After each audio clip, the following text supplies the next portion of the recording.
मैं आदमखोर शैतान हूँ। तू आंख मूंद कर महसूस कर मुझे। मैं ही प्रलय और मैं ही तबाही की पहचान हूँ। पहचान है पूर्वांचल सम्राट प्रेम डीजे जिला मऊ वाले। Attention please. Welcome to the high quality sound check. Checking. Extended high frequencies.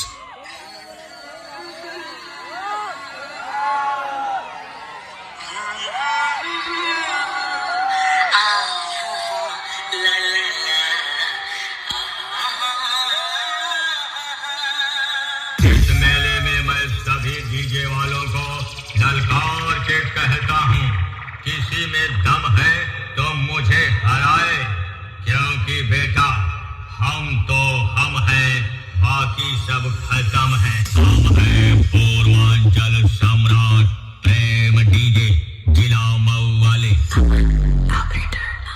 Now close your eyes and feel the vocal.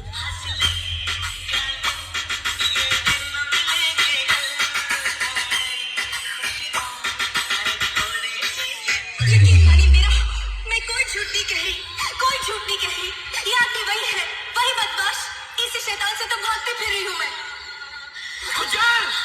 जानते हो शेर का शिकार करने के लिए कौन सा जाल बिछाया लोमड़ियों ने? ढेला लगाएंगे वो लोग। Now extended low frequencies.